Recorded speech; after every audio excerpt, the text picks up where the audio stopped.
Sean bienvenidas y bienvenidos todos ustedes una vez más a uno de los encuentros de este plan de formación docente de la Universidad Bolivariana de Venezuela y más concretamente al eje temático número 3, Pueblo Poder, que está a cargo su organización del Centro de Estudios Culturales y Sociales de la culturales y Sociales de la Universidad Bolivariana de Venezuela, CESIC.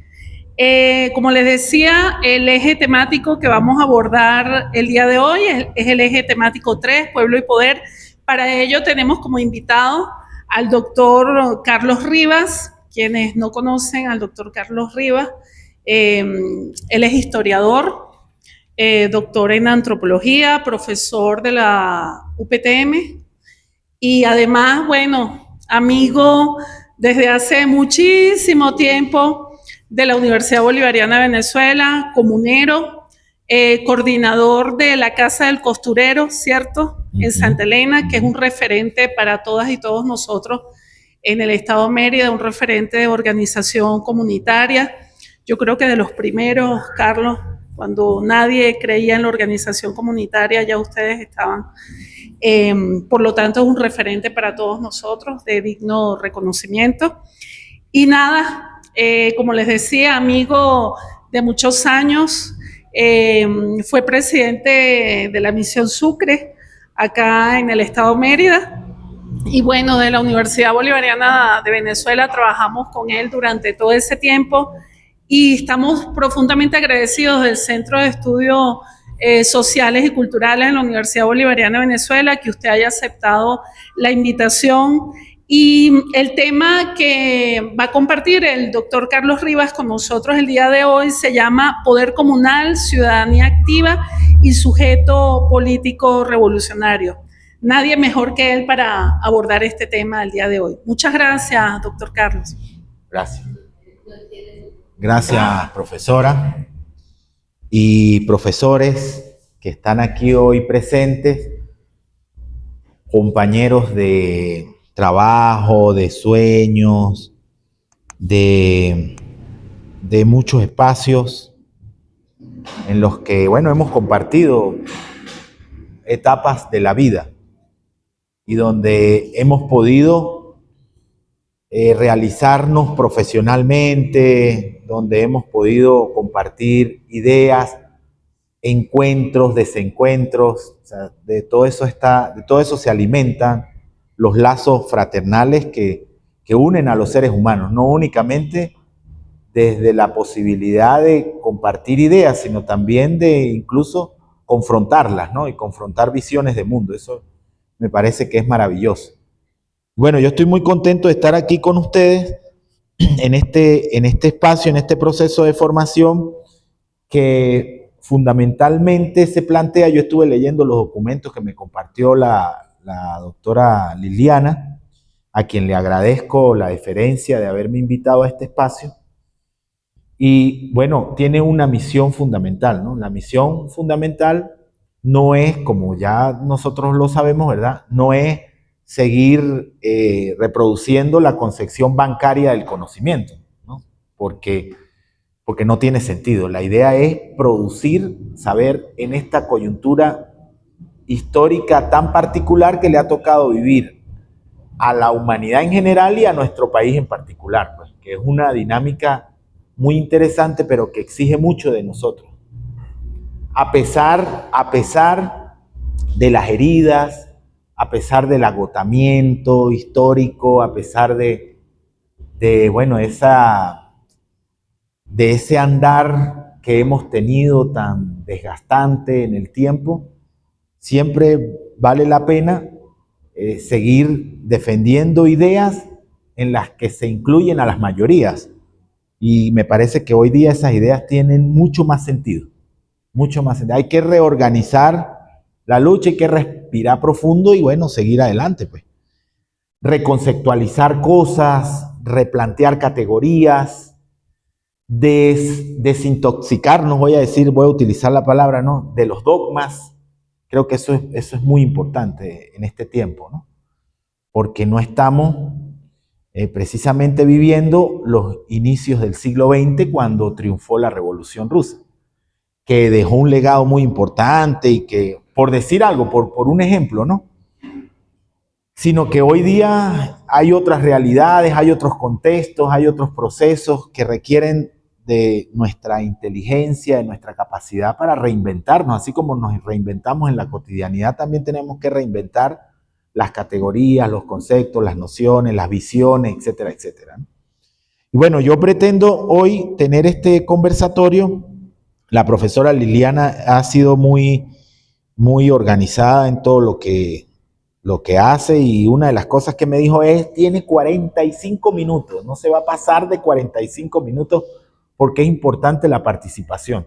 Claro, es fundamental la participación. Entonces, yo les voy a pedir que todas las ideas que les surjan, las preguntas, no desechen ninguna, pero anótenlas, y al final abrimos los derechos de palabra, ¿no?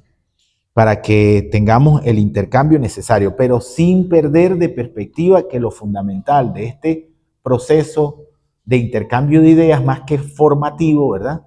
Que es un proceso de diálogo de saberes y de construcción colectiva, lo fundamental es la producción de ideas. ¿En qué estamos pensando nosotros desarrollar? Si va a ser un artículo, si va a ser un artículo, ¿por qué no a varias manos? No un ensayo para cumplir la tarea, sino pensemos en publicarlo, pues pensemos en publicar, porque primero esa es una labor que tenemos los universitarios, a la cual no podemos escapar los universitarios. Un médico tiene que curar a la gente, ¿verdad? Bueno, un universitario tiene que producir conocimiento. O sea, tiene que hacer 3 cosas el universitario, básicas, ¿verdad? Enseñar, investigar y promover la extensión, ¿no? Son los 3 elementos básicos de la universidad en términos generales, en el mundo. Nosotros en las universidades de nuevo cuño, ¿verdad?, tenemos más responsabilidades, porque además tenemos que tener sensibilidad social, tenemos que ser unos académicos comprometidos con el país, con la historia, con el futuro, con las luchas de los pueblos, etcétera, etcétera, pues, ¿no? O sea, que nos exige más la situación laboral en la que estamos, porque no estamos en cualquier universidad, no es una universidad individualista donde uno hace lo que quiere en su departamento, opina 3 cosas, entrega el artículo anual y ya, se va a hacer otras cosas individuales, pues. En este tipo de universidad, yo también vengo de una universidad de nuevo cuño, que es la Universidad Politécnica Territorial, y nos exige vínculo social, transformación, contribuir a la transformación social de una forma u otra, pues, ¿no? Entonces, bueno, no es una cosa ajena a lo que tenemos que hacer. Quería comentar rápidamente algunas cosas relacionadas con los ejes, ¿verdad? Que son 4 ejes fundamentales. Hoy es el de pueblo-poder, ¿verdad? La relación pueblo-poder, pero ya ustedes, supongo yo, que participaron en un eje relacionado con la soberanía.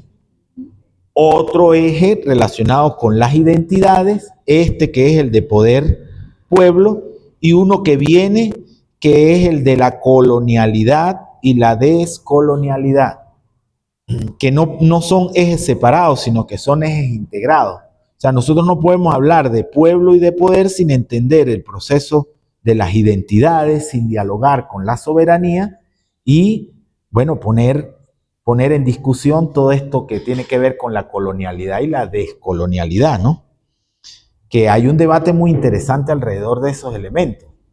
Ya desde la antropología, desde algunas corrientes de la antropología,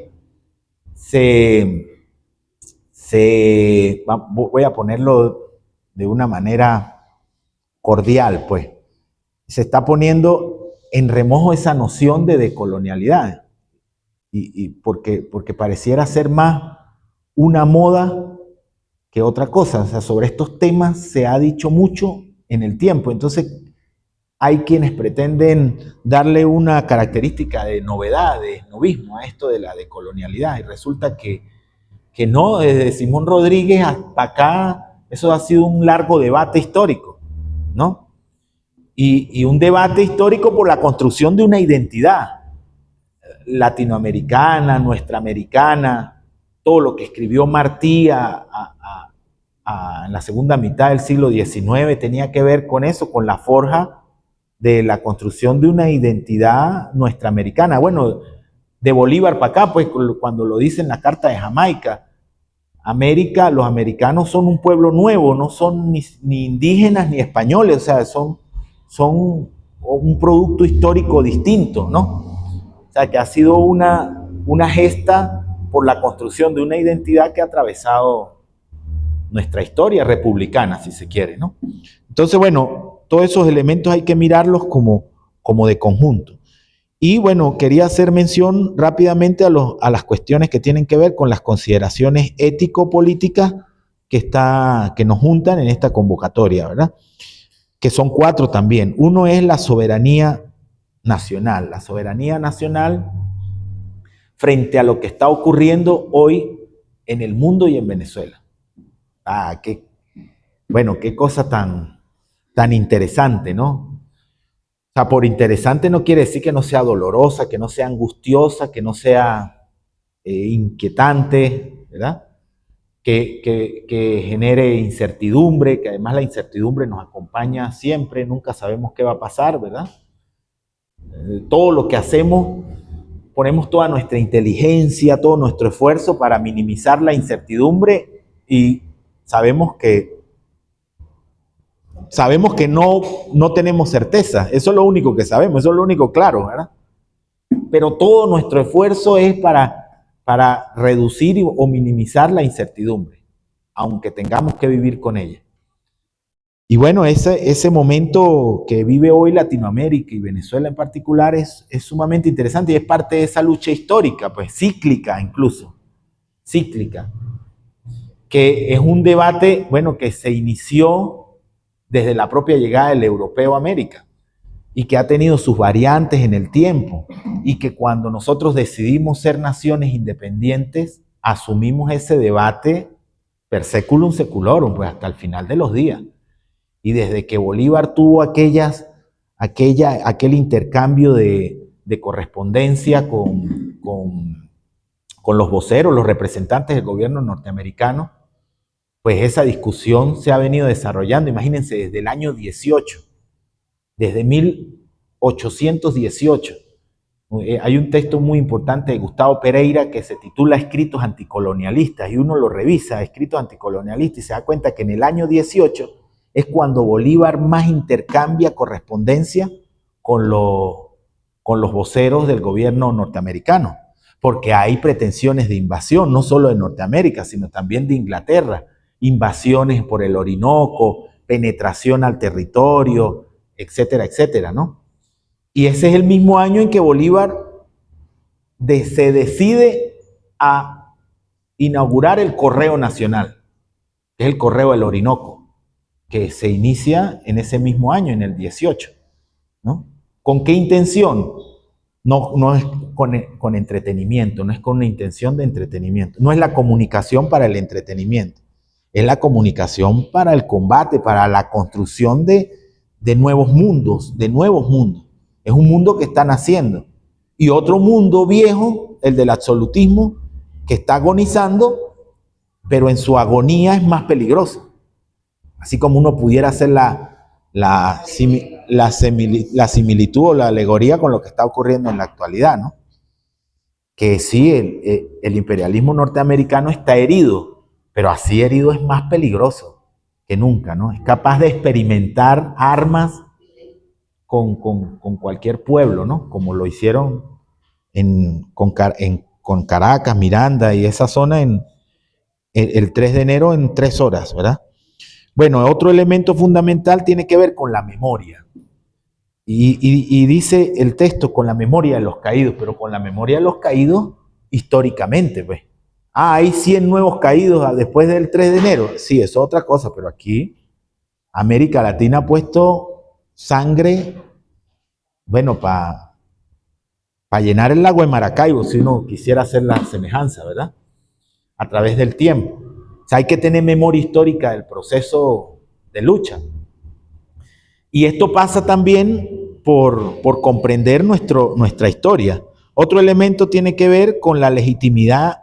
Ahí decía la legitimidad del presidente Nicolás Maduro, pero uno tiene que llevarlo a la legitimidad nuestra como nación, pues, ¿no? Sí, claro, el presidente Nicolás Maduro y todo eso, es el presidente, ¿verdad? Pero también con la institucionalidad venezolana.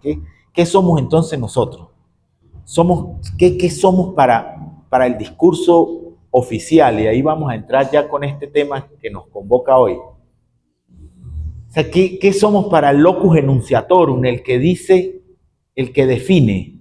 Somos forajidos, somos secuestradores de recursos que les pertenecen a ellos, somos invasores. ¿Qué somos en realidad? ¿Estamos esperando a que nos definan ellos o nos vamos a definir a nosotros mismos? A buscarnos a nosotros mismos. Eso me parece que es muy importante en este tiempo, ¿no? Y el cuarto elemento tiene que ver con el compromiso de la universidad, pues que es una universidad al servicio del pueblo y no del capital, ¿no? Una universidad que está al servicio de las luchas populares y no al servicio del gran capital. Bueno, entre esas cosas, pues nos convoca hoy estudiar varios temas, ¿no? Que vamos a diseccionar y los vamos a mirar por separado. Aparecen dos elementos fundamentales. Uno, el de la ciudadanía en toda esta construcción, ¿verdad? De la convocatoria, que es, si me recuerdan, por favor, profesora, si alguien tiene ahí lo que decía hoy en el flyer, que era... No, es poder comunal, ciudadanía activa y sujeto político revolucionario. Ok, bueno, pero para no darle una definición convencional y no llover sobre mojado, porque yo dije, bueno, allá me voy a encontrar yo con un poco de doctores y doctoras, y bueno, la idea es que uno haga una exposición que aporte, pues, ¿no? No una exposición ahí toda general, que hablemos de cosas que ya sabemos, sino que tratemos de irnos a las raíces de los procesos, ¿no? Entonces yo les traigo aquí, precisamente con esa intención, les traigo aquí un texto de un pensador muy importante que se llama Cecilio Acosta, que es un pensador que eso es una de las cosas bien importantes que quiero como transmitirles, pues, ¿no? Que nosotros no nos conocemos a nosotros mismos porque no conocemos a nuestros pensadores, porque hemos vivido, ¿verdad?, estigmatizando a los pensadores y hemos dicho, producto de ese snobismo que tiene que ver también con desechar lo viejo porque lo nuevo es lo mejor, ¿verdad? Entonces a veces preferimos hablar de Walter Mignolo, que por cierto está citado en el texto que construyó la universidad, pero no de Cecilio Acosta, ¿no? Está bien, Walter Mignolo es un pensador, diría el maracucho, profesor Jonathan, trivergatario, ¿verdad? Eso lo corta, profesor, para que académicamente no empañe el esfuerzo. Pero Cecilio Acosta también dice cosas interesantes, ¿no? Por nombrar a uno de tantos pensadores que tenemos. Entonces, conocernos es conocer las ideas que nos han dado sustento a través del tiempo. Y Cecilio Acosta, que cada vez que hablo con el profesor Alberto de Cecilio Acosta, Alberto Rodríguez Carucci, más encontramos cosas, ¿no? Escribió un pasaje muy interesante que tituló Lo que debe entenderse por pueblo. Fíjense, esto lo escribió él en el siglo XIX. Lo escribió en el siglo XIX, en enero, mediados del siglo XIX, 1847. ¿Y qué ocurría en 1847 en nuestro país? ¿Qué estaba ocurriendo en 1847? Bueno, teníamos apenas 17 años de nación, de república, ¿verdad? O sea, estábamos construyendo la república hace 17 piches años. Ahorita estábamos hablando la profesora Liliana y yo sobre los procesos de hominización y decíamos que el sapiens tiene en la Tierra, sapiens así como usted, como yo, como somos hoy día, tiene en la Tierra aproximadamente 100.000 años. Si hace 100.000 años existió el ser humano tal cual como somos nosotros hoy día, igualitico, sin diferencia, el sapiens, ¿verdad? Y ese ser humano no ha cambiado en lo absoluto, en esos 100.000 años no ha cambiado, ni biológicamente, ni ha cambiado culturalmente, sí, pero biológicamente es el mismo ser humano, ¿verdad? Entonces, bueno, mirar los procesos con conciencia histórica, decía Fernand Braudel, que es uno de las últimas generaciones de anales, ¿verdad? Decía Fernand Braudel que había que tener conciencia de los tiempos históricos, que habían tiempos históricos de muy larga duración, de corta duración y de muy corta duración, ¿verdad? Por ejemplo, un tiempo histórico de muy corta duración ocurre con los estallidos sociales, ¿verdad? Por ejemplo, lo ocurrido después del 3 de enero para acá. O sea, en 2 horas se cambió aparentemente la historia de este país. Aparentemente, del mundo, porque lo que nos ocurrió a nosotros, lo que le ocurrió a Venezuela fue un mensaje para el mundo, ¿no? También. Y cambió la geopolítica, cambió todo, ¿no? Cambió el discurso global en 20 minutos. Fíjense, en 20 minutos. Ah, pero resulta que esas montañas que tenemos ahí tan inmensas que nos rodean en todo esto que hoy conocemos como la meseta de Mérida, también tienen su historia. Se formaron en un tiempo largo, ¿verdad? No siempre estuvieron ahí, sino que para que ellas llegaran a ser lo que son, los geólogos tienen su explicación, ¿verdad? Que fue producto del choque de las placas tectónicas que levantaron, no sé qué, la superficie y llegaron esas montañas a ser lo que hoy son, ¿verdad? Buenos días, profe, ¿todo bien? Entonces cada cosa tiene su historia y el mundo no necesariamente es lo que siempre ha sido lo que es cambiante. Hay un documental muy interesante de unos chilenos que creo que se llama La historia de la luz, me perdonan si no es el nombre correcto, y es un documental sobre la memoria del proceso de dictadura en Chile, ¿no? Y ellos dicen, unos físicos dicen que cuando nosotros miramos al firmamento, no estamos viendo la realidad de lo que está ocurriendo en el firmamento, estamos viendo es la historia del firmamento, porque quizás muchas de esas estrellas ya no existen, ¿verdad? Así que cuando uno le dice a la pareja de uno, te regalo esa estrella, le está cayendo a mentira, porque no sabe si le está regalando algo que ya no existe.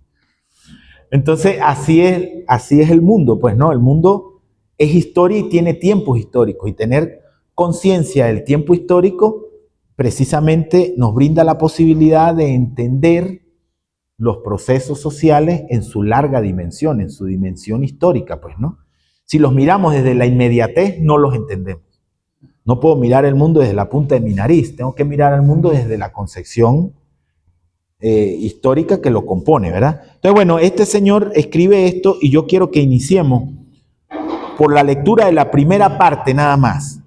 Y quiero que alguno de ustedes muy voluntariosamente ha compartido, pues, me ayuden a leerlo para que entremos en detalle con relación a esta discusión amplia y rica. Bueno, pasa adelante, Clori, la clama al pueblo. Profe. Vamos a poner esto por aquí. ¿Desde dónde, profe? Desde aquí. Vamos a prestar atención, a tomar nota y empecemos a hacernos preguntas, pues, ¿no? Adelante, profe. Lo que debe entenderse por pueblo. Después de pasada la época ominosa que hemos concurrido, creo que no me van a ayudar en los lentes y no los traje, después de pasada la época ominosa que hemos corrido en medio de tantos peligros y azares y abriéndonos paso y rumbo a través de la mala fe, de la insolencia y descaro de los malos contra los buenos y del espíritu de bando y parcialidad que en su vértigo de rabia trocó hasta los nombres de las cosas y devuelto ya hasta cierto punto el reposo a la sociedad y la confianza a los ánimos agitados, antes otras por el temor, otras por el viento de las palabras, de las pasiones políticas. Me está haciendo falta los lentes, profe. Qué pena. Porque Venga, sí, porque voy a estar deteniéndome mucho. Está muy bien. Y está muy... De todas maneras tiene 20. Tengo 20, tengo que traerlo, tengo que usar... Tome, profe. ¿De dónde está? ¿Ah? No, dele que si se cansa me avise y venga desde aquí. Sí, comience otra vez. Lo que debe entenderse por pueblo. Después de pasada la época ominosa que hemos corrido en medio de tantos peligros y azares, y abriéndonos paso y rumbo a través de la mala fe, de la insolencia y descaro de los malos contra los buenos, y del espíritu de bando y parcialidad, que en su vértigo de rabia trocó hasta los nombres de las cosas, y devuelto ya hasta cierto punto el reposo a la sociedad y la confianza a los ánimos, agitados antes, ora por el temor, ora por el viento de las pasiones políticas. Ha venido ya el tiempo de consagrarse con vigor y espacio a consideraciones de salud y utilidad, para precaver malos futuros y a pesar en calma como si dejáramos libres de mal influjo. ¿Hasta dónde es capaz la razón de cegarse cuando anda metida y envuelta en el torbellino de los intereses de partido? Pero entre todas las aberraciones, ¿a qué puede dar margen ese estado? Que se acerca mucho al de la guerra, porque es su imagen y que, sobre todo, en la facción que quiso llamarse entre nosotros partido político, llegaron a ser las más escandalosas, así como las más perjudiciales, por lo mismo que los que lo componían no eran otra cosa en su generalidad que ladrones y bandidos. Ninguna más ridícula que el abuso de la palabra pueblo. Vergüenza nos da hoy, lo confesamos, que la posteridad haya de ver un día tanta miseria, tanta debilidad en los unos para sufrir, tanto descaro en los otros para buscar males aún en aquellas cosas que deberían ser sujeto de burla y risa, más que motivo de temor. ¿A qué de pasiones no ha dado margen? ¿A qué de intereses no ha exaltado? ¿Cuántos planes negros e inicuos no ha promovido la mala inteligencia del vocablo pueblo? Era preciso amedrentar la autoridad, forzarla, ahogarla desde su deliberación tranquila y cercana de puñales, y aturdida con gritos de crimen y amenazas de asesinos, para eludir el fallo de la justicia, como sucedió el 9 de febrero. El pueblo era quien debía hacer todo esto. Era preciso robar. Se invocaba al pueblo, se levantaban cuadrillas de facciosos. Era el pueblo quien se levantaba. Se proclamaba, se pedía la caída del gobierno. Era el pueblo quien proclamaba y pedía, y al fin se insultaba a los buenos ciudadanos, y se sacaba a plaza el pudor y buen nombre de las doncellas y matronas, y se encarnecía en los mesones la virtud y el buen proceder, y se hacía gala de la maldad, y se prometía el reparto de la propiedad y del sudor ajeno. Y se alentaba la revolución, se alentaban los criminales, se buscaban y se befaba a los buenos, se les perseguía, y todo en nombre del pueblo, porque el pueblo lo pedía, porque el pueblo lo proclamaba. Ilustre pueblo de Venezuela, pueblo de la independencia y de la gloria, pueblo del patriotismo y las virtudes civiles. Mira cómo te insulta y desapropia. Otro quiere tomar tu nombre para engalanarse con él, para embaucar con él, para imponer respeto y autoridad con la magia de él. Quiere ponerse tus vestidos para emparejarse contigo y tratarte de igual a igual, para rebajarte a su bajeza. para confundirte en su polvo, para abismarte en su miseria. Tú no eres él, ese que ha querido suplantarte y contrahacerte. Tú eres la reunión de los ciudadanos honrados, de los virtuosos padres de la familia, de los pacíficos labradores, de los mercaderes industriosos, de los leales militares, industriales y jornaleros caídos. Tú eres el clero que predica la moral, los propietarios que contribuyen a afianzarla, los que se ocupan en menesteres útiles que dan ejemplo de ella, los que no buscan la guerra para medrar, ni el trastorno del orden establecido para alcanzar empleos de holganza y lucro. Tú eres, en fin, la reunión de todos los buenos, y esta reunión es lo que se llama pueblo.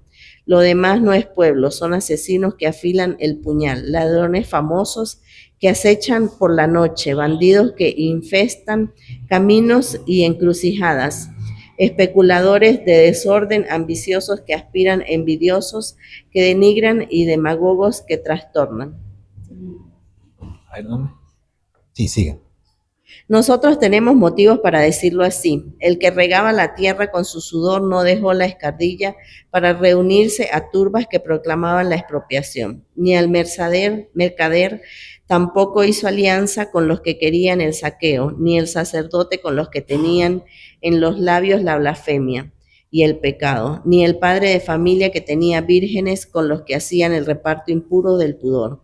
De manera que el verdadero pueblo de Venezuela, el que influye y pesa en la balanza de los destinos políticos de nuestra patria, el que la alma de corazón, porque tiene intereses comunes con ella, porque tiene propiedad y por lo mismo espíritu y celo público, se vio despojado de su nombre, despojado de su influjo.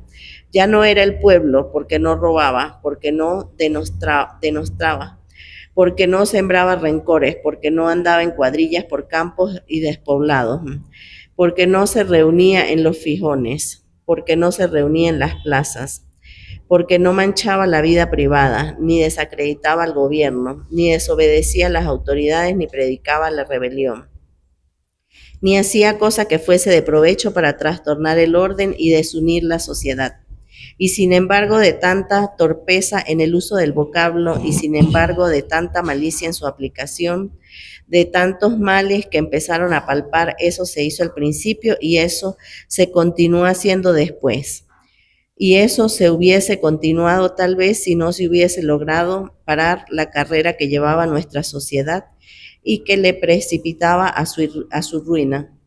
Es preciso, pues, que no seamos más ilusos, que no nos dejemos engañar con palabras como los niños, y sepamos que el verdadero pueblo no son ni 10, ni 100, ni 1000, ni nunca contados hombres, sino la generalidad de los hombres, y eso no todos, sino los buenos ciudadanos.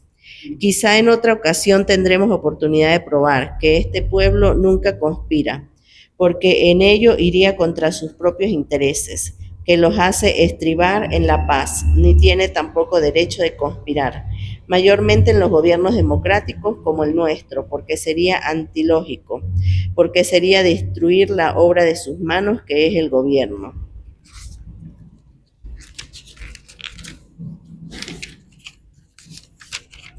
Y por lo mismo destruirse a sí mismo, porque sería en fin establecer un derecho fatal para los estados, que se verían expuestos a caer cada y cuando pudiese a una facción. Bien, gracias, profesora. Bien, un poco, uno pudiera decir que es enrevesado, ¿verdad? Lo que uno percibe, ¿verdad? Bueno, es la manera de escribir de la primera mitad del siglo XIX, ¿no? Donde el romanticismo juega un papel fundamental y, bueno, hay otros códigos, vamos a decirlo así, ¿verdad? Pero bueno, lo que quiero resaltar es que, sin duda alguna, no es lo mismo concebir al pueblo o cómo se concibió al pueblo en la primera mitad del siglo XIX a cómo se concibe hoy la noción de pueblo. No es lo mismo la noción de pueblo que está plasmada en el himno nacional a la noción de pueblo que hoy día se desarrolla en el mundo.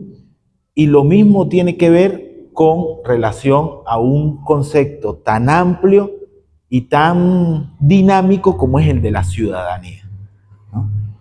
Y vamos a ver por qué. Estuve revisando varias investigaciones, ¿verdad? Y me conseguí una que me la conseguí ahorita en este proceso de venir aquí, que fue esclarecedora, porque incorporan la visión de un señor que para algunos es considerado el padre de la antropología, que se llama Lewis Morgan.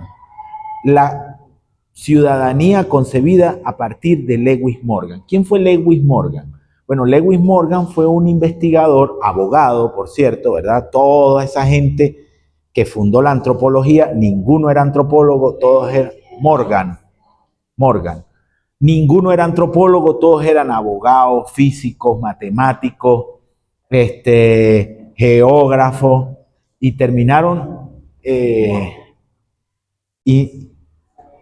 terminaron fundando una disciplina muy importante para el estudio de la humanidad, como es la antropología, ¿no? Pero en el momento en el que surge la antropología, en las ciencias naturales, venía consolidándose un paradigma que va a ser fundamental para comprender la dinámica cognitiva en la que se mueven esas ideas, ¿verdad? Que va a ser el evolucionismo, desde la biología fundamentalmente, ¿no?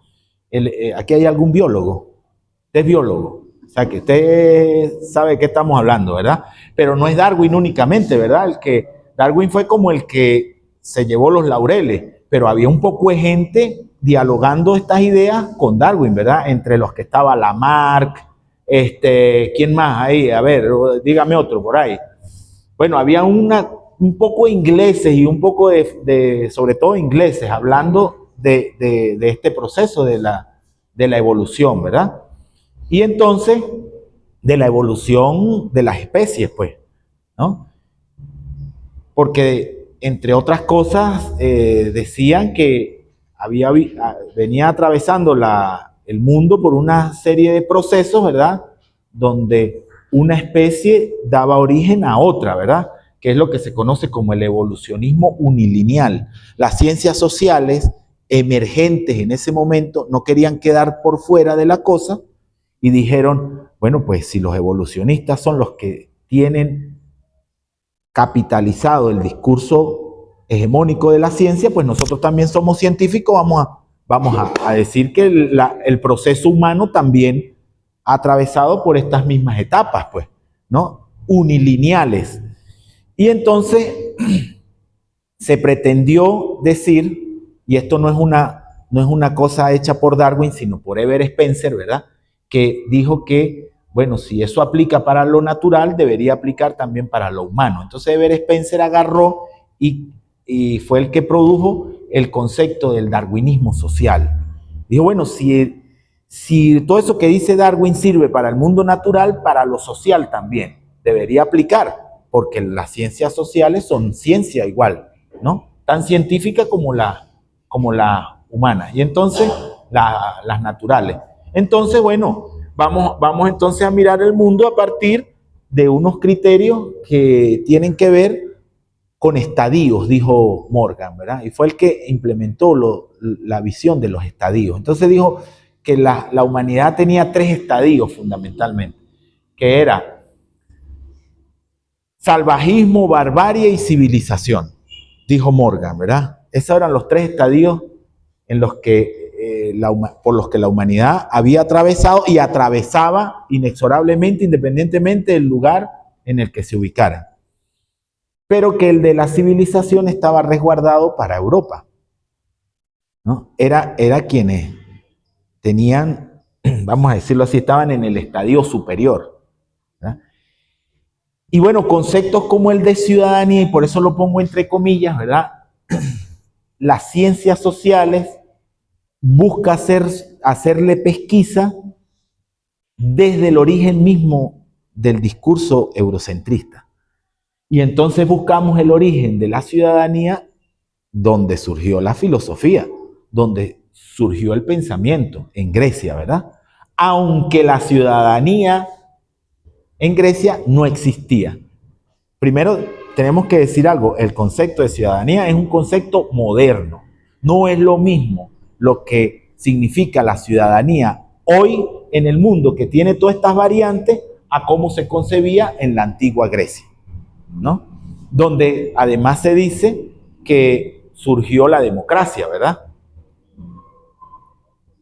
En vez de decir que donde surgió una forma de gobierno.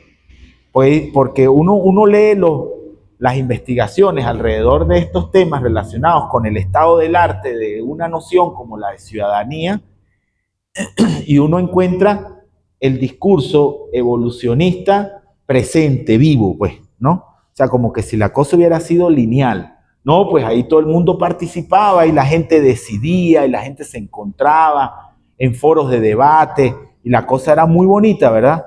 Ajá, pero las mujeres no participaban. Lo único es eso, que las mujeres no participaban y los esclavos tampoco, porque era una sociedad esclavista, ¿no? Pero de resto todo era participación y deliberativa, etcétera, etcétera, ¿no? Y los dos modelos, y se habla de la red pública y los modelos, ¿verdad? El modelo ateniense, que era más dialogante, el modelo espartano, más militarista, y se construye todo un discurso para dar cuenta, ¿verdad?, de que la ciudadanía, o para argumentar que la ciudadanía tiene sus orígenes en Grecia. Y no es así. No es así. La ciudadanía es un concepto moderno. Lo que, aunque se pudo haber utilizado una palabra similar, no significaba lo mismo. Así como Cecilio Acosta habla de pueblo, y en el siglo XIX, pueblo era una cosa diferente a lo que hoy significa pueblo. Bueno, lo mismo ocurre con el concepto de ciudadanía. Pero hay una cosa bien interesante con relación a estos procesos, que lo anoté por aquí, ¿no? Más allá de las cosas importantes que hicieron y que dijeron los griegos, ¿no? Es que nosotros tenemos que estar atentos ante el discurso que termina justificando un proceso histórico, pues, ¿no? Entonces decía, por ejemplo, decían los griegos que en el marco del debate de la polis surge la noción de idiota. Y es que creo que fue lo que me pareció más interesante de todo esto, el concepto de idiota, ¿verdad? Que lo trabaja mucho hoy día quien fue presidente del Consejo Municipal, Siosia, ¿verdad? Y él lo toma de allí, ¿verdad? Y para los griegos un idiota era una persona que no se preocupaba por lo público, sino que se preocupaba únicamente por sus cosas personales, individuales. Esa era la definición del idiota. Me parece muy interesante a propósito del contexto en el que estamos, ¿no? Que es un contexto que amerita un esfuerzo tremendo por comprendernos en lo público y no por comprenderme en mi individualidad únicamente, ¿no?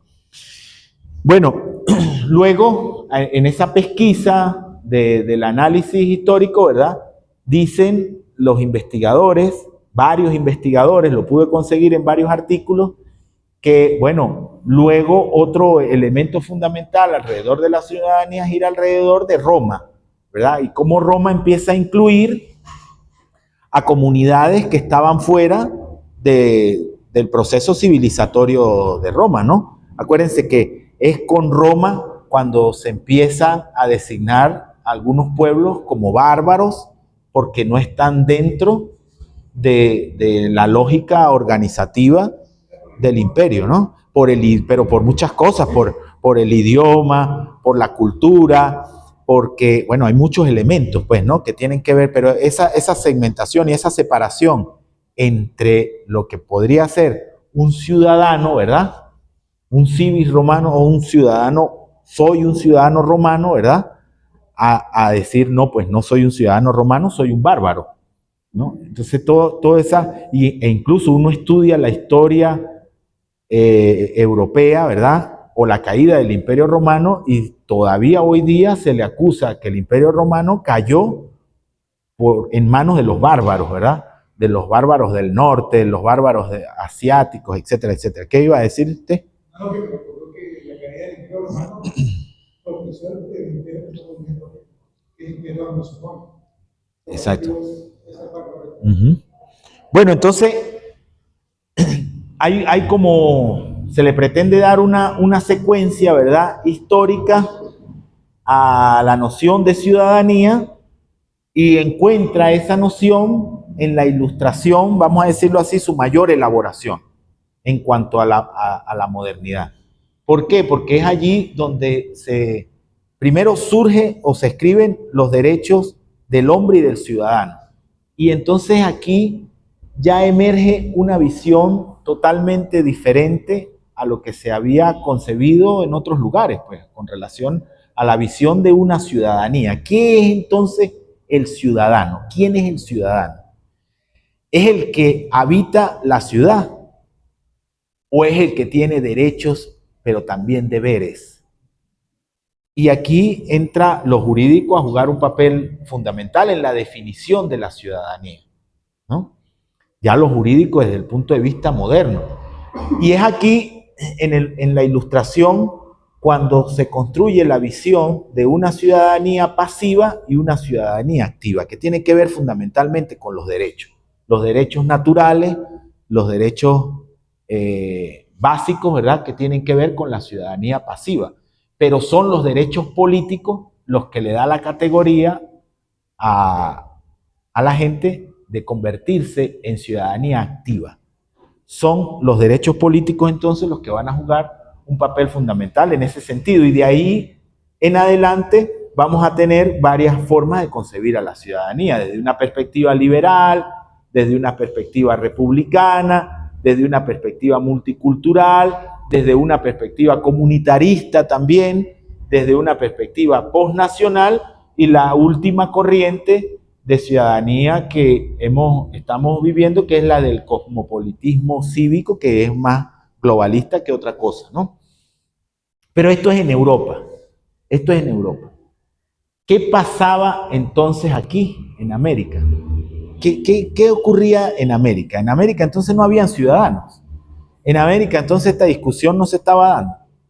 Ah, bueno, entonces la invitación es a romper con la lógica de buscar la raíz únicamente en Europa y mirarnos a nosotros mismos qué ocurría en América.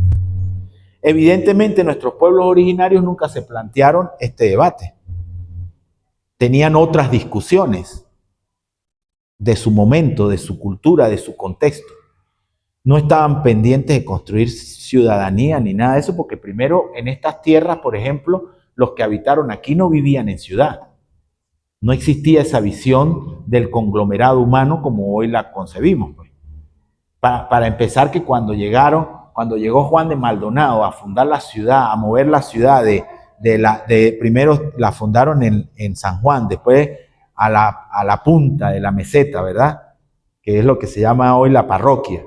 Y después cuando la instalaron aquí, cuando llegaron aquí no había gente.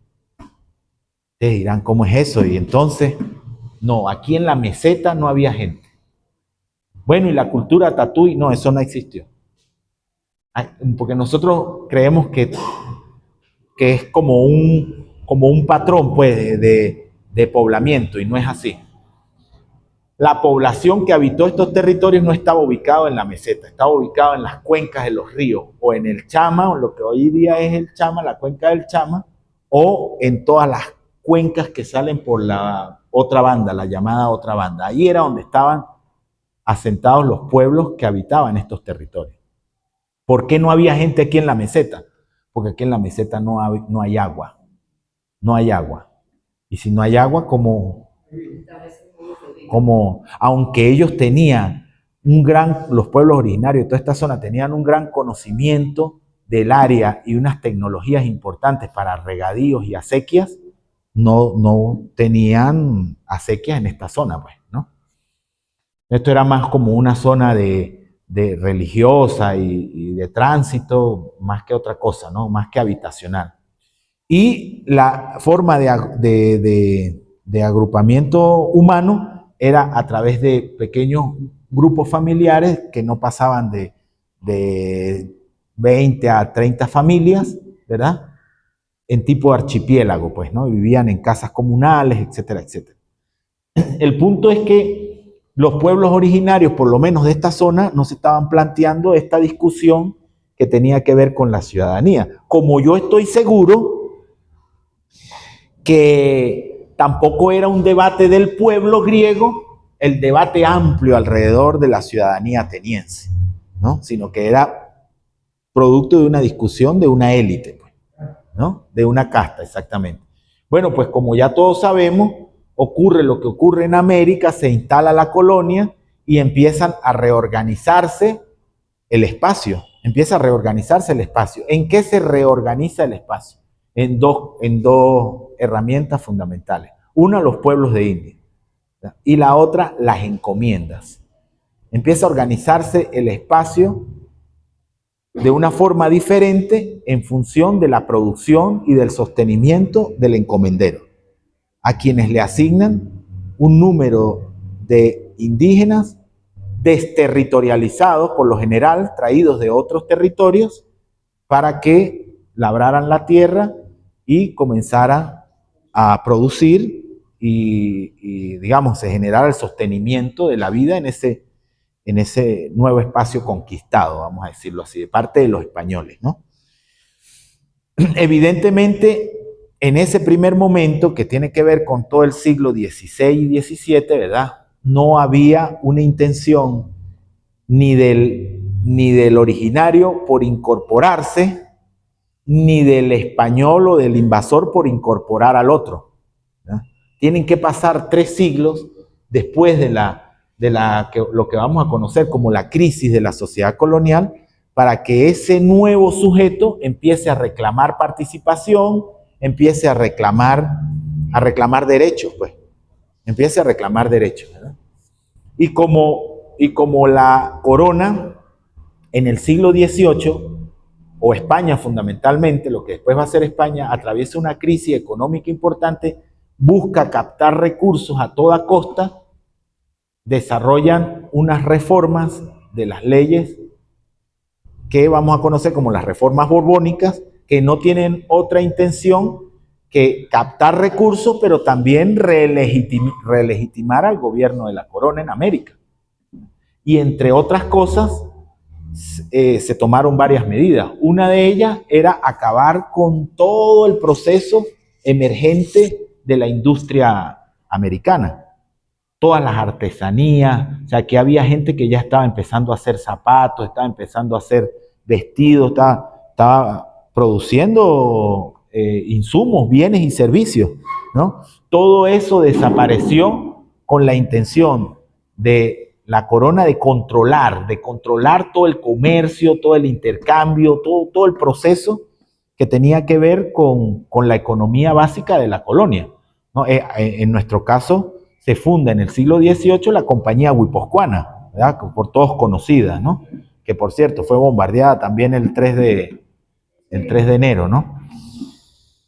Pero la idea era controlar absolutamente todo el comercio y que no se produjera nada en América, sino que todo, absolutamente todo, pudiera comprarse y venderse a través de la corona. Pero también usted podía pagar su limpieza de sangre. Si usted tenía mucho dinero, ¿verdad? Y usted era un negrito así como yo, y ya estaba fastidiado de ser negrito, y que lo trataran como un negro, usted podía pagar su blanqueamiento de sangre. Entonces la corona emitió una real cédula, que era la real cédula gracias al sacar. Y esa real cédula me permitía a mí pagar mi blanqueamiento de sangre. Entonces yo podía ser un negrito tostadito, ¿verdad? Pero ya había pagado mi blanqueamiento de sangre, entonces ya no era negro. O sea, ya ante los ojos del rey, que eran los ojos de Dios, ya yo tenía, pues ese era un tipo de ciudadanía. Ese era, digamos que esa era una forma de inclusión, porque todo esto tiene que ver también con la inclusión. Eso es lo que dice Piketty, que es un economista muy interesante, ¿verdad? Que dice cómo la cultura incluye, ¿no? Cómo la cultura busca incluir y buscamos incluirnos en la cultura. Esa es como nuestra lucha histórica, ser incluidos, estar dentro de. Nadie quiere ser excluido, ¿verdad? Nadie quiere ser nadie quiere estar afuera. Todos queremos estar adentro. Y quizás por eso hacemos tantas cosas que a veces uno dice, pero ¿por qué? ¿Qué estoy haciendo yo cuando, por ejemplo, una vez que yo estaba redactando un trabajo, no el de ahorita de la especialización, ese no, ese lo estoy disfrutando. Pero una vez que yo decía, ¿qué hago yo aquí torturándome, redactando esto? ¿Qué sentido tiene? O sea, ¿por qué hago yo todo esto? ¿Qué me va a beneficiar a mí en la vida? ¿Me va a hacer mejor ser humano? No, después entendí, pues es parte de un proceso social, histórico y cultural en el que uno está inmerso. Pues, ¿quién me mandó a inscribirme en una universidad? No me hubiera inscrito si no hubiera querido cumplir con los procesos. Pero entonces, bueno, ese proceso de incluir, de querer ser incluido y decirle, bueno, ¿quieres formar parte de esto? Paga. Si te podemos sacar dinero por tu inclusión, pues lo vamos a hacer, ¿no? Entonces ese proceso que se da en América, ¿verdad? Es tardío, es tardío. Es impuesto, pero es tardío. Se da ya en el siglo XVIII, cuando hay una conciencia de que hay una gente distinta, que no es europea, que no es originaria y que está seguro que este va a ser su territorio de vida. Entonces va a clamar participación, va a decir, yo quiero estar, yo quiero dirigir, yo quiero participar, pues, ¿no? Porque la participación es una disputa histórica que tiene, y a esto lo vamos a ir enlazando ya con esto del poder popular, ¿no? Que el poder popular, uno busca las definiciones de poder popular. Yo les pasé estos dos textos que ustedes los tienen en sus correos. No sé si la profe se los envió. Este es una serie de artículos de Miguel Maceo y de Fernando Estrata, donde hay diferentes artículos relacionados con esto del poder popular, ¿verdad? Y este de Miguel Maceo, que se titula El sueño de una cosa, que también es muy interesante que lo revisen, porque desde algunas perspectivas, cuando nos hablan de poder popular, creemos que es un asunto únicamente de un sector ideológico. Y resulta que no es así. Resulta que esto del poder popular tiene que ver con una lucha histórica de los pueblos, pues, por participar, por abolir opresiones, que tiene múltiples características, pues, que no es únicamente relacionado con el marxismo-leninismo, así como por eso yo les decía la necesidad que tenemos nosotros de recategorizar los procesos sociales, pues, porque creemos que todo viene de ahí y sin eso no hay nada. Y el que no hable de marxismo y leninismo no es revolucionario, o no es transformador, o no está haciendo nada por el cambio social. Y resulta que no es así. Claro que hay que leer a Marx, claro que hay que leer a Lenin, pero hoy día estamos viviendo otros procesos históricos donde hay que incluir otras ideas, otras visiones, otras miradas, etcétera, etcétera, ¿no? Entonces las luchas populares van a ser fundamentales para la construcción de eso que conocemos como poder popular, ¿no? Porque uno revisa a varios autores, ¿verdad? En la historia uno vamos a hacer un estado del arte del concepto de la noción de poder popular. Entonces todo es como unilineal, ¿verdad? Todo nace con los soviets y después de los soviets con las fábricas en Italia y después con las fábricas en Italia, los procesos que tienen que ver con la Unión Soviética ya consolidada, y ahí, esa es la historia del poder popular, pero resulta que no. El poder popular es una lucha histórica, es la lucha de los excluidos a través del tiempo, es la lucha de los que reclaman derechos, de los que reclaman participación en los procesos sociales, pues, ¿no? En los procesos culturales en los que estamos. Nosotros somos animales culturales. Decía Aristóteles, para volver a Grecia, decía que los seres humanos somos un zoon politikon, ¿verdad? Y bueno, eso no es otra cosa que un sujeto social, un sujeto cultural, ¿verdad? Lo único que nos mantiene a nosotros en el ámbito de lo humano es que tenemos capacidad para relacionarnos a través del lenguaje, a través de la cultura, la capacidad de sociabilidad. Sin sociabilidad nosotros no somos humanos, seremos otra cosa, ¿verdad? Pero no humanos, No, no hay ningún sujeto que diga, no es que yo soy asocial. Bueno, puede ser que no le gusta la gente, no le guste la gente, las grandes concentraciones humanas, pero asocial no es porque tiene un lenguaje. Tuvo una mamá que lo amamantó o alguien lo atendió, ¿verdad? Pues somos además una especie muy débil que necesita de otro, del cuidado para poder sobrevivir. Nosotros no somos una gacela que a los 10 minutos de haber nacido podemos salir corriendo para que no nos atrapen. Nosotros necesitamos del cuidado de la mamá hasta bien entrados los 40 años, ¿verdad? Entonces, algunos, bueno, pero mínimo 15, mínimo. Ahorita 20, ¿verdad? Bueno, hay algunos que necesitamos un poco más, pero necesitamos de otros, pues, ¿no? Para poder sobrevivir. Entonces, bueno, todo esto, ¿verdad? Que tiene que ver con el poder popular, nosotros lo hemos denominado en una investigación que hicimos con el nombre de comunalidad histórica. Comunalidad histórica. ¿Por qué? Porque la comunalidad histórica no es otra cosa que un proceso de lucha por el reconocimiento de lo que somos como pueblo que interactúa permanentemente con un escenario cultural que genera procesos, pues, que genera procesos satisfactorios, pero a veces también procesos traumáticos, etcétera, etcétera, ¿no?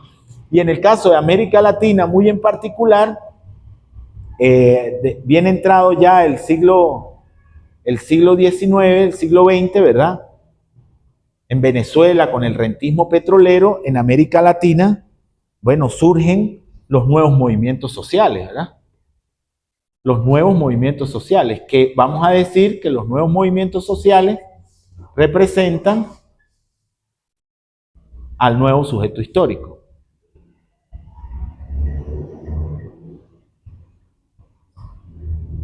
O vamos a quitarle eso de nuevo al sujeto histórico, porque no es nuevo nada. Simplemente es un sujeto histórico al que le van cambiando los contextos. Es un sujeto histórico que vive en otro contexto, en un contexto político distinto. Con la emergencia de los nuevos movimientos sociales, después de la segunda mitad del siglo XX, ¿verdad? Y que tiene que ver con la emergencia del neoliberalismo,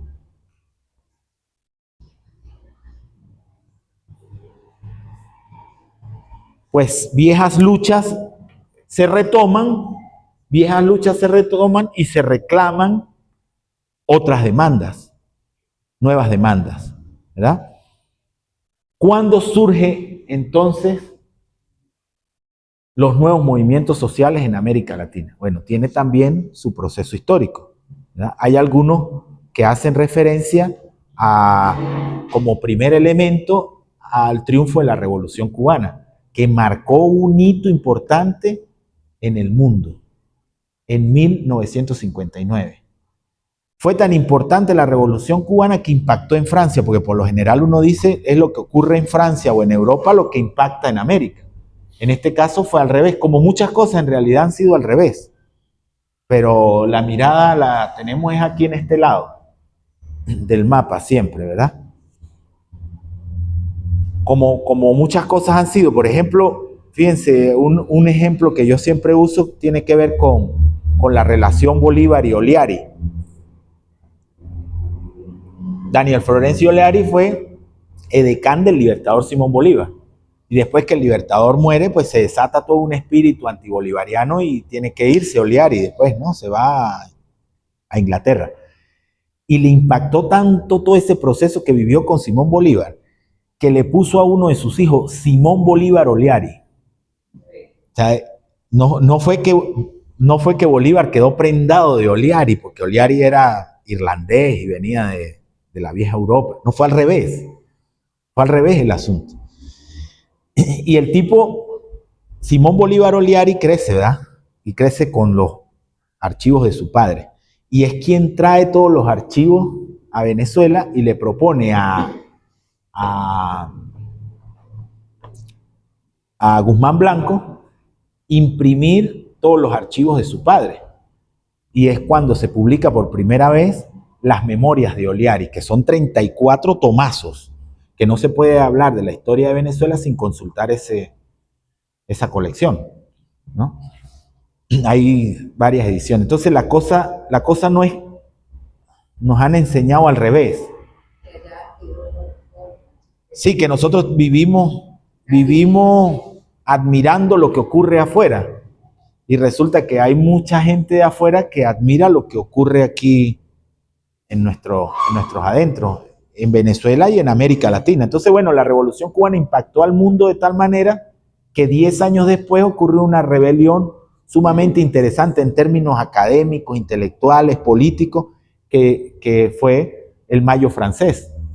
En el Mayo francés se impulsan los giros lingüísticos importantes en las ciencias sociales, en la historia, en la lingüística, en la antropología, en la sociología, y empiezan a surgir otras miradas alrededor de los procesos sociales e históricos. Bueno, años después, con la instalación del neoliberalismo y la ultraprivatización de la vida, pues emergen movimientos populares que van a reclamar el derecho a la vida. Entre ellos, ¿quiénes? El Ejército Zapatista de Liberación Nacional, cuando toma San Cristóbal de las Casas el 1 de enero de 1994, las guerras del agua en Bolivia, en Cochabamba, ¿verdad? Que se dan, ¿por qué? Por la privatización de los ríos, y los pueblos indígenas empiezan a pelear el derecho al agua, ¿verdad? El movimiento Sin Tierra en Brasil, que ocurre, bueno, durante todo este proceso de privatización.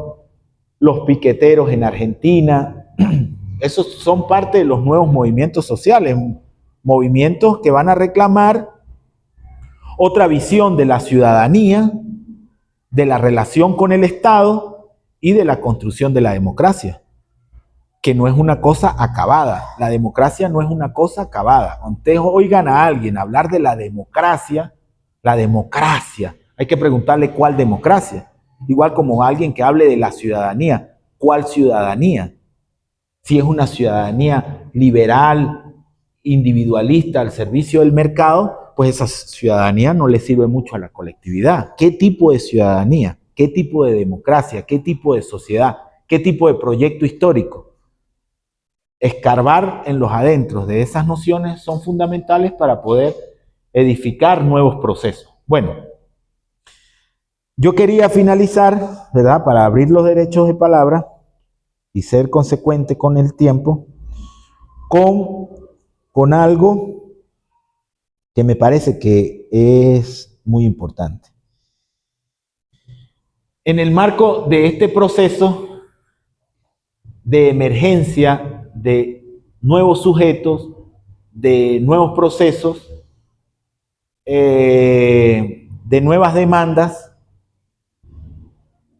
de entender que el Estado, la ciudadanía, la democracia y todos esos conceptos que giran alrededor de elementos que tienen que ver con las ciencias políticas, ¿verdad? También existe la necesidad de plantearse nuevas categorías y nuevos procesos. Entonces, volver a la comunidad significa un elemento fundamental para rescatar la ciudadanía. Este antropólogo que se llama Héctor Díaz Polanco escribe un texto muy interesante que ganó el premio Libertador, ¿cómo es? Premio Libertador al Pensamiento Crítico, que tituló El Jardín de las Identidades. Y en el Jardín de las Identidades, él decía que no necesariamente cuando existe y se reconocen muchas identidades, no necesariamente esos procesos generan fragmentación, sino que podemos generar procesos de unidad nacional a partir del reconocimiento de la diversidad étnica, cultural, identitaria que existen en diferentes territorios. Y entonces, a partir de allí, podemos nosotros edificar nuevas formas de poder, nuevas formas de realización, nuevas formas de lucha para defender la vida, para defender los bienes comunes. Los bienes comunes van a ser fundamentales para que la vida se reproduzca, ¿verdad? Porque si nosotros no tenemos derecho, o tenemos derecho y no tenemos acceso al agua, pues estaríamos poniendo en riesgo nuestra existencia, ¿verdad? Sin agua no hay nada. Esas luchas históricas tienen que ver precisamente con una lucha regional que tiene además su centro en lo comunitario. Y ahí es donde juega un papel fundamental lo comunal, como elemento comunitario de defensa de la vida, de defensa de los bienes comunes, y no como un discurso político, instrumental de la tarea, ¿verdad? Y del cumplimiento de agendas que tienen que ver con, ¿cómo es que le llaman a eso ahora? Con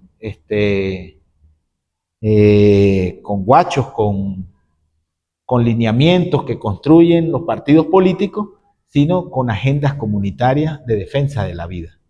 Y ese discurso es muy latinoamericano y Venezuela hoy día tiene un planteamiento para la construcción y la consolidación de esos procesos comunitarios. Y el planteamiento gira alrededor de la comuna. Pero una comuna que sea capaz de construir agenda propia desde la realidad local y que además tenga la posibilidad de construir y edificar nuevas categorías a partir de la relación con el Estado y de la construcción de una ciudadanía activa y transformadora que le permita a los seres humanos que habitan un territorio construirse en sujetos históricos. Porque el sujeto histórico no está dado nominalmente, sino que es fundamentalmente un agente de cambio social.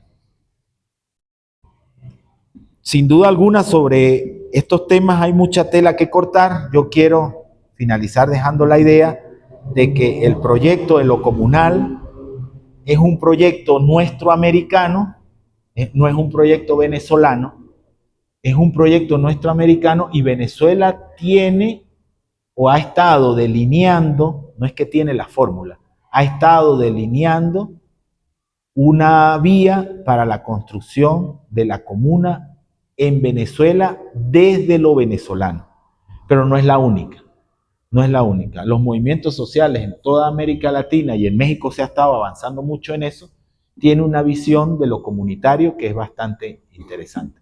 Nosotros, particularmente a este proceso, lo hemos denominado como comunalidad histórica, porque parte de un proceso histórico de diálogo profundo con, bueno, las categorías que hoy día definen institucionalmente al mundo que nos rodea.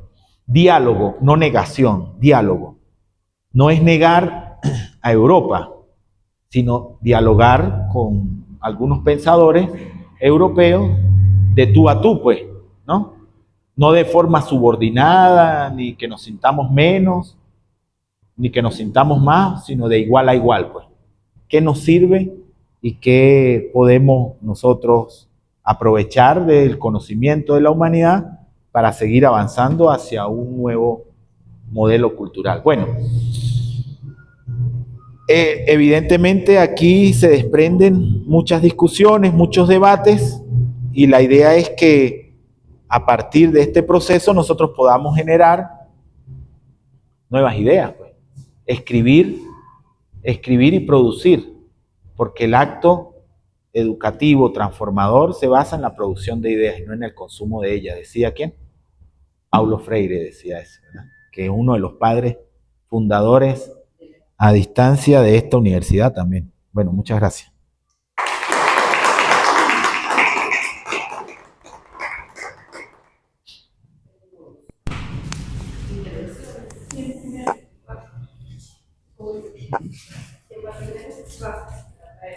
Gracias. Allá, sí.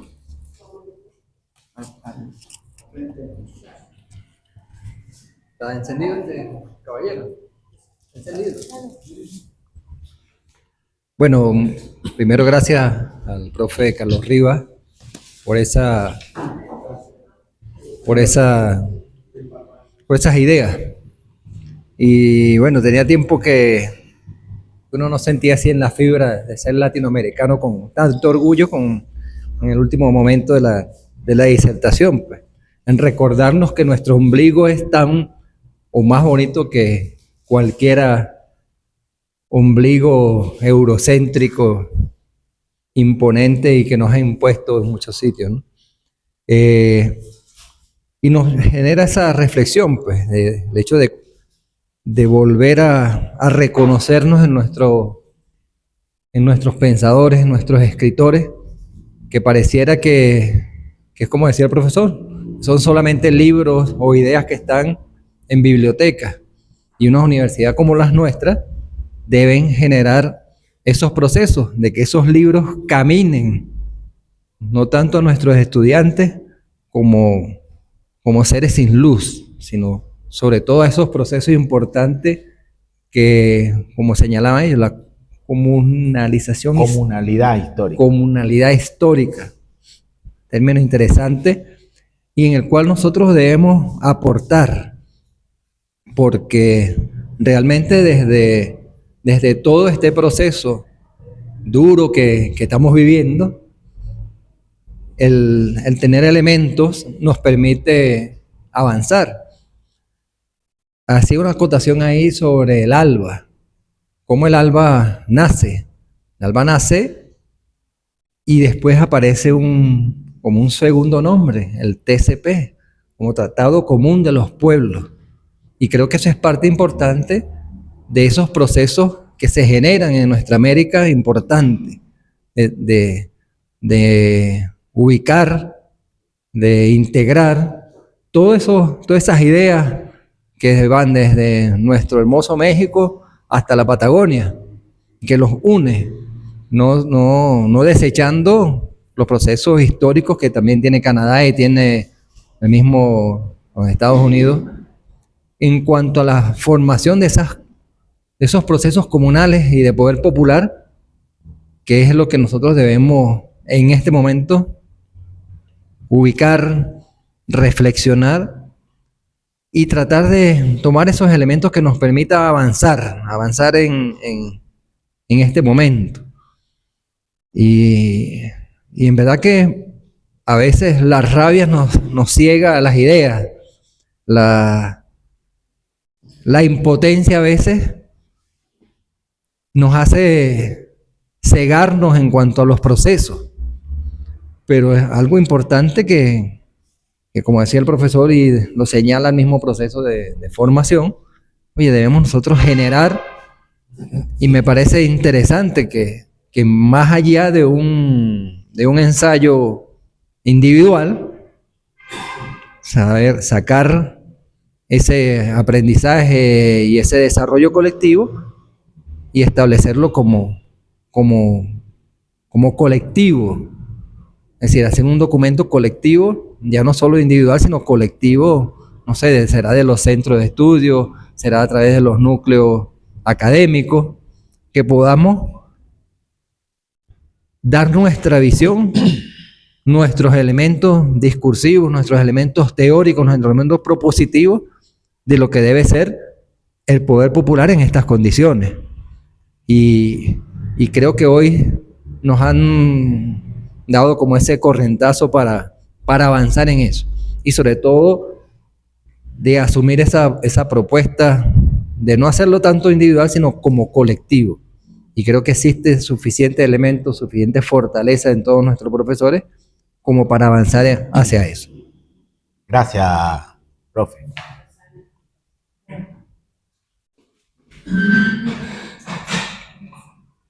Bueno, sí. A mí me parece que hay algo que yo quisiera resaltar, ¿no?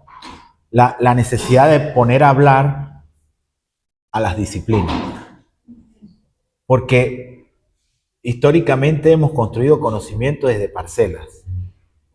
Y poner a hablar a las disciplinas es fundamental en este tiempo. Pero ¿qué si yo no sé nada de cuántica? Bueno, estudie física. Porque porque hay que poner a hablar a la cuántica con todos estos procesos que estamos viviendo, ¿verdad? La biología, por ejemplo, ¿no? La producción que hizo Maturana y el otro chileno,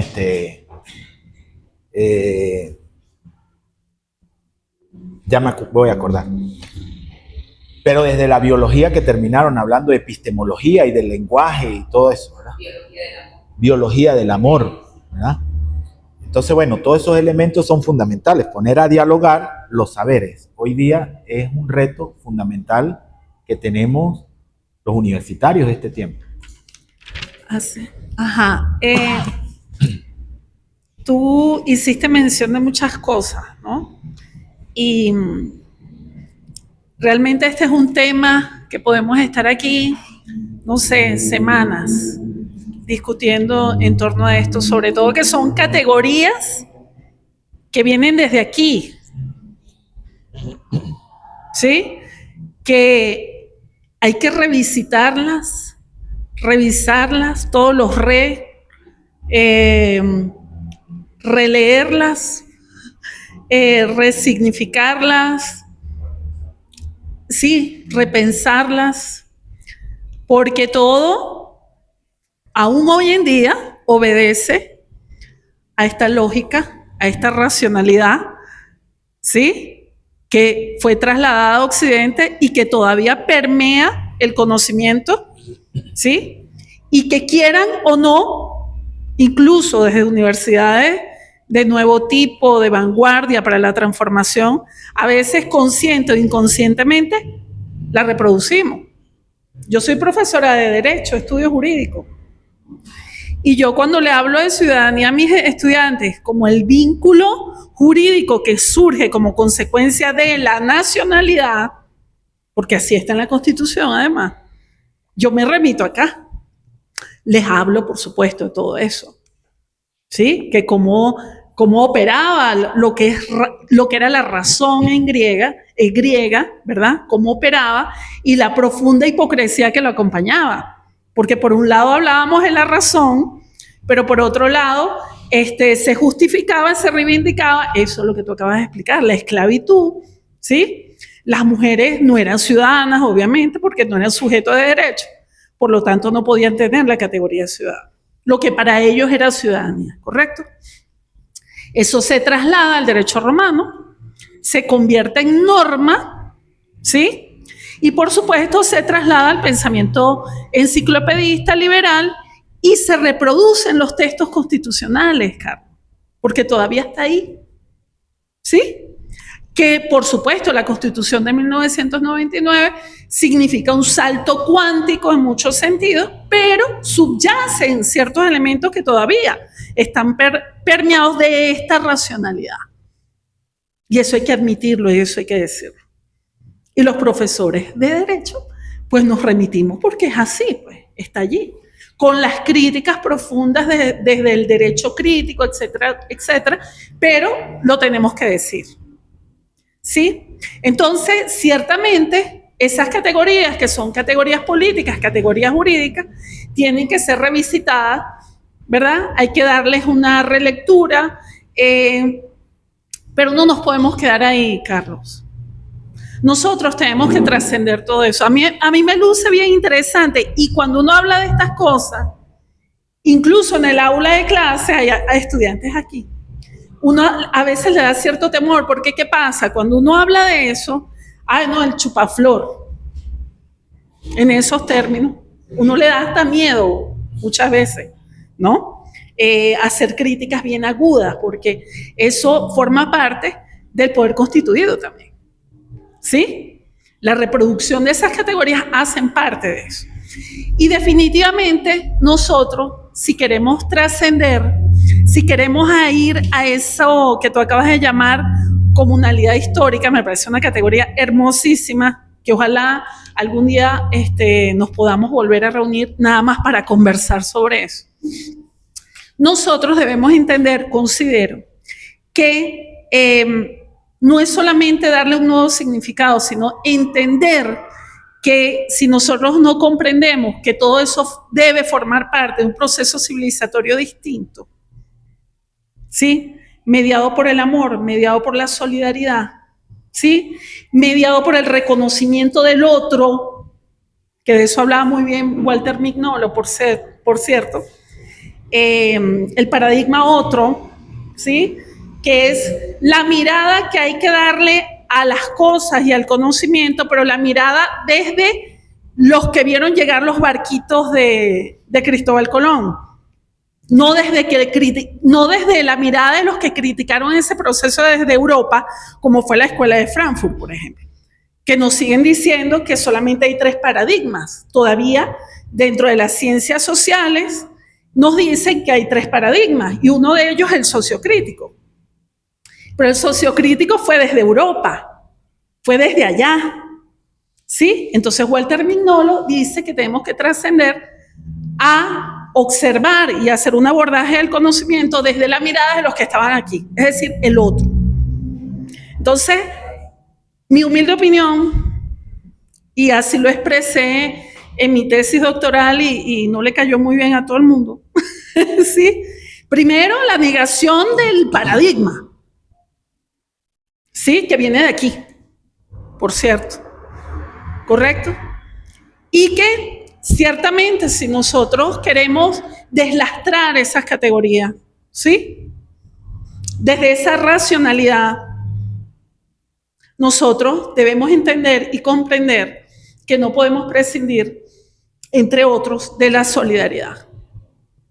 Porque eso es constitutivo al ser humano. No solamente, como dicen algunos antropólogos, que no conozco mucho de antropología, que bueno, el ser social es constitutivo a la persona, al ser humano, perfecto. Pero la solidaridad también.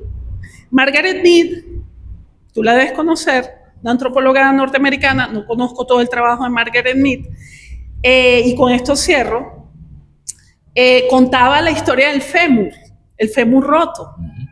Y yo creo que eso es fundamental a la hora de realizar un proceso de transformación de esas categorías y brindarles un significado distinto a todas, no solamente ciudadanía, no solamente soberanía, no solamente incluso la categoría Estado, o sea, todas las categorías que fueron impuestas desde esta racionalidad y que nosotros, queriendo o no, las seguimos reproduciendo, ¿sí? Ella decía, tú conoces la historia del fémur roto, para quienes no la conocen, ella una vez estaba en un auditorio, ella es una antropóloga de la década de los 40, si no me equivoco, y estaba en un auditorio y le preguntaron, mire, para usted, ¿cuándo comenzó la civilización? En esos términos, creo que fue. Cuando la humanidad dio el salto. Ajá, cuando la humanidad dio el salto. Y ella dice, a raíz del fémur roto. Todo el mundo se quedó loco porque esperaban que ella dijera, bueno, a raíz de que el fuego, a raíz de, no sé, otras cosas, ¿no?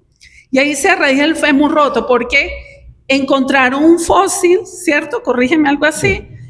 Un hombre que tenía la pierna rota y había claros indicios de que esa persona fue ayudado por el grupo, ¿cierto?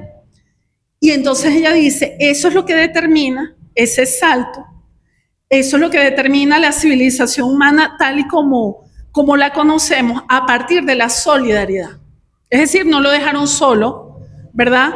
Para que los depredadores hicieran, no, sino a partir de la solidaridad. Yo considero que todos estos procesos de revisión, resignificación, etcétera, deben considerar la solidaridad, la reparación histórica, las luchas históricas y, por supuesto, el reconocimiento del otro.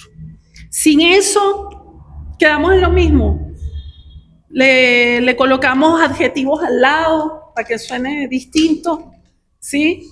Como ha ocurrido con muchos conceptos, ¿no?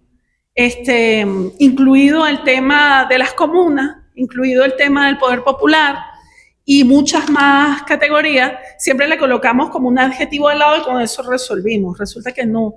El asunto es mucho más profundo, mucho más trascendente. Y cuando nosotros entendamos eso, sobre todo todos, pero en el caso de la universidad con más razón todavía, nosotros vamos a trascender en ese proceso de resignificado y Y bueno, ¿y por qué no transitar a un proceso civilizatorio distinto, más humano, que creo que es lo que nos está haciendo mucha falta? Gracias, Carlos. No, gracias a usted, profe.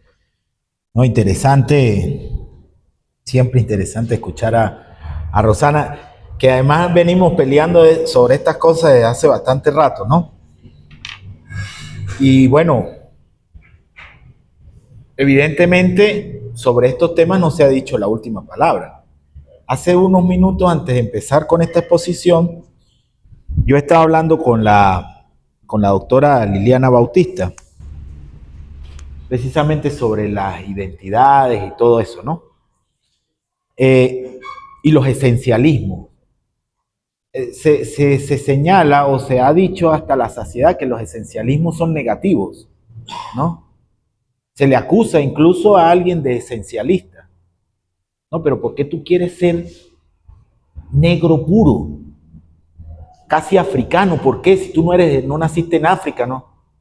Entonces, ese señalamiento es también la negación. O sea, la autonegación. O sea, yo no puedo tener una identidad propia porque me van a acusar de esencialismo. Todos estos elementos hay que trabajarlos con mucha dedicación. Porque si uno no los trabaja con mucha dedicación, la gente va a querer ser parte de algo, queramos o no. O sea, eso está como en nuestra naturaleza, formar parte de algo, ¿no? En términos culturales, en términos sociales. Somos animales sociales y queremos formar parte de algo. Y si esos procesos no se debaten, no se orientan, no sé en qué va a parar, por ejemplo, toda esta movida que hay con los Thierry, ¿cómo es? Terriers, ¿verdad? ¿Verdad? Entonces, ¿qué tipo de identidad, qué tipo de ciudadanía, qué tipo de procesos de luchas históricas además, ¿no? O sea, antes la lucha con la emergencia, los nuevos movimientos sociales eran por el derecho a la tierra, el derecho al agua, ahora es el derecho a ser perro, a ser gato, a ser ratón. O sea, todas esas cosas deben formar parte de una gran discusión alrededor de proyectos históricos también. Tener la noción de un proyecto histórico es fundamental, donde la solidaridad juega un papel fundamental, donde la posibilidad de vivir en un mundo mejor juega un papel fundamental. Ese tema de la teología de la liberación fue maravilloso a mi juicio. Yo soy poco religioso, pero tengo que reconocer que este tema, este debate de construir el paraíso terrenal aquí en la tierra y no después que yo me muera, fue fabuloso para movilizar luchas sociales, ¿no? Y quiero recomendarles un autor. Sobre todo para no llegar al extremo de hacer todo eso, no solamente pedir perdón, pasando de vuelta. Sí. No puedes acabar con el mundo y no pedir perdón. Por lo único, no lleguemos a eso. Podemos trabajar para hacer lo posible. Sí. Si le parece así, sin llegar a los últimos. Claro, sin hacer tabula rasa, como dicen los decoloniales, por cierto. Que escribieron un libro, unos autores que escribieron un libro que titularon La construcción social de la realidad. Y esos son Luhmann y Berger, Thomas Luhmann y Peter Berger. La construcción social de la realidad, Luhmann y Berger. Eso los consigue rápido en PDF ahí en la web, ¿verdad? Resulta que esa idea por eso yo les hablaba de los tiempos históricos.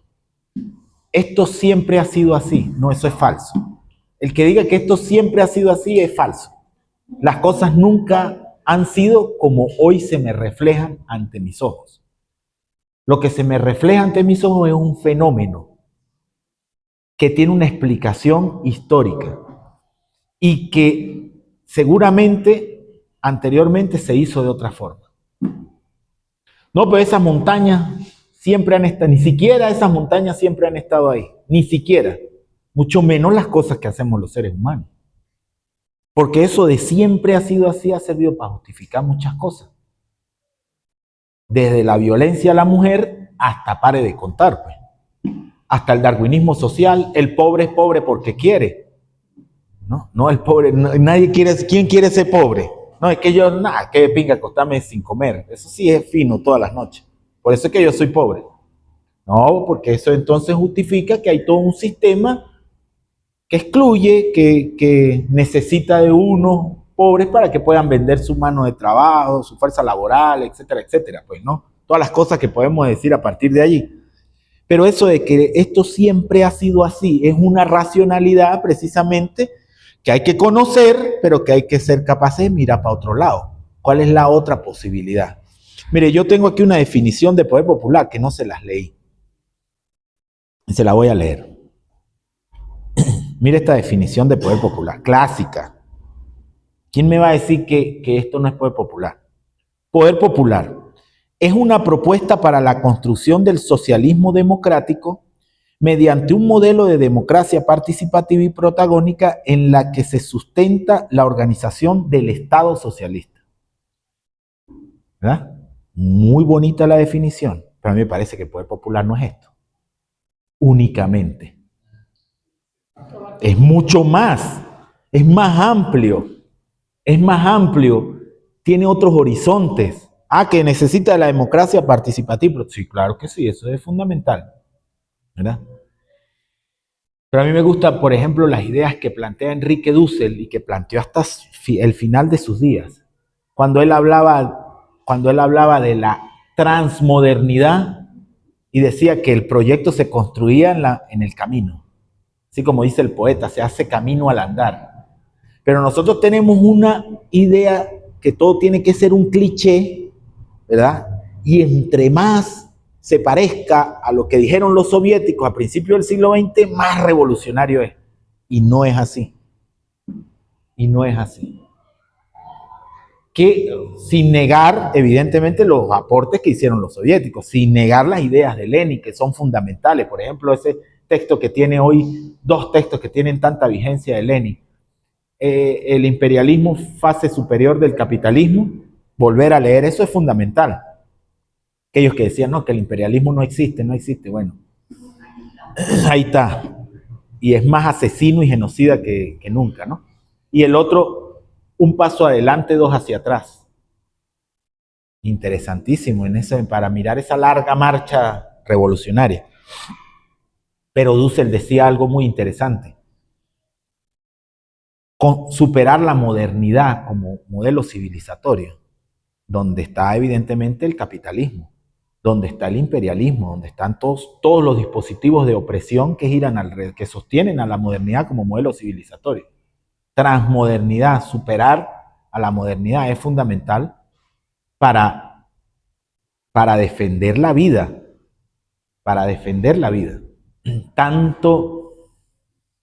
tantas cosas hermosas que ha hecho la humanidad en todo este tránsito, ¿verdad? El Sapiens, que no tiene sino, piches, 100.000 añitos en la Tierra. Eso es nada. 100.000 años es nada. Eso es lo que tiene el Sapiens. Y 70.000 o 50.000 construyendo cultura ya con otros procesos, ¿no?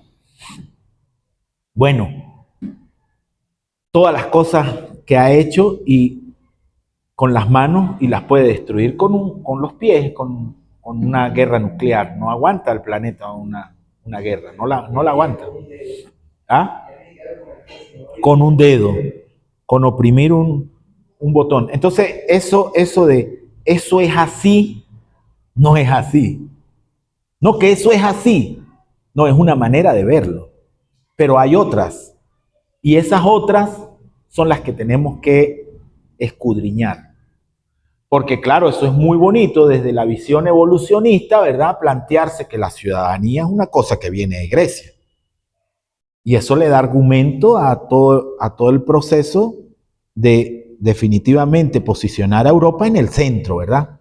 Los que siempre han sido ciudadanos han sido ellos. Y nosotros, ¿dónde estamos nosotros en ese cuento? ¿Cuáles eran los debates que giraban alrededor? Que no necesariamente tienen que ser los mismos, son otros. son otras demandas, son otros procesos. Bueno, a partir de allí nosotros podemos edificar otra racionalidad que se parezca más a nosotros. Bueno, ¿alguien más quiere decir algo? Profesor, adelante.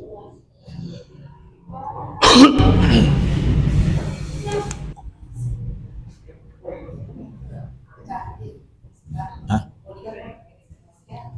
47 años. Muere. Nace en 1783. Qué maravilloso tener hoy al doctor Carlos Rivas acá. Hacía días que no nos veíamos. Maravilloso. Es ese ir y venir en la historia. Qué maravilloso porque nos fuimos a nuestros pueblos originarios. Y luego nos hace venir a la realidad y al momento histórico que estamos viviendo como venezolanos y como venezolanas en este momento. Y es para nosotros como Universidad Bolivariana de Venezuela que tenemos que hacer un énfasis en la historia, en nuestra historia, que están aprendiendo nuestros niños, nuestras niñas en la primaria, en media general. Porque hoy yo tengo un maestro, y lo tengo que decir aquí, y el maestro que yo tengo en este momento es mi bisnieto, que me pregunta cada cosa, que a veces uno se queda sin respuesta. ¿Qué estamos haciendo en las escuelas con la historia de nuestros pueblos originarios? De todo lo que hemos tenido en la historia universal, que ya no se da. Porque a nosotros nos despertó ¿quién? Bolívar. Y como decía la profesora, si nosotros estudiamos todos los valores y la ética de nuestro libertador, ahí está todo. Sin ética y valores no vamos a ningún lado. ¿Y quién se lo dio a él? Su maestro, de las primeras letras, nuestro gran Simón Rodríguez, que es lo que todavía tenemos mucho por leer nosotros como maestros, como profesores de una universidad, porque de verdad que yo estoy, ahorita cuando ustedes hablaban de los perros y los gatos y ese nombre nuevo que le dieron a eso, me ocupa sumamente los niños, niñas, nuestra juventud en este momento, pero no conoce. Y si no conocemos lo que vivimos, lo que vivieron nuestros pueblos originarios, no sé a dónde vamos a ir.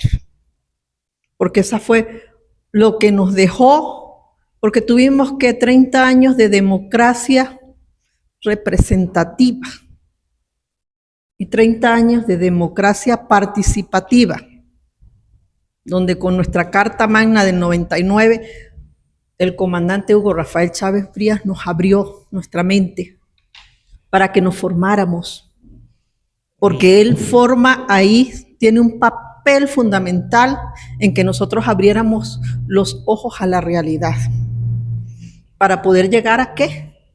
Al poder popular,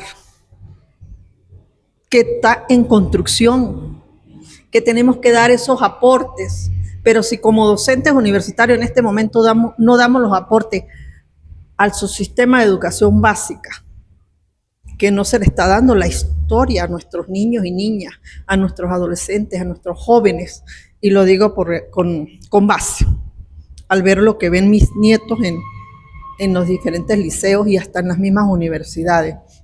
Entonces, de verdad que este es un despertar. Esta formación que la Universidad Bolivariana de Venezuela nos convocó a que hagamos nosotros, es un despertar primero a la lectura, porque estamos ahorita en este momento con nuestros celulares y dejamos nuestras lecturas entre el TikTok y todas esas realidades. Estamos dejando la lectura. Yo sé que el doctor Carlos ha sido un lector como historiador y debemos dar esos aportes. De verdad que me hizo ir a mis pueblos originarios, a mi realidad, porque el hecho de que sea blanquita no quiere decir que estoy de la ciudad, no, nací por allá en Monte Adentro, en la Zulita, todavía tenemos mucha tierra virgen, hermosa. Entonces, uno vivió una realidad, desde pisar el piso de tierra hasta lo que tenemos en la actualidad. Entonces, de verdad, gracias, excelente el ir y venir en esa historia que tenemos que contarle a nuestras futuras generaciones y a las que en este momento somos responsables nosotros como formadores y formadoras de las nuevas generaciones. De verdad, excelente. Gracias. Claro, claro.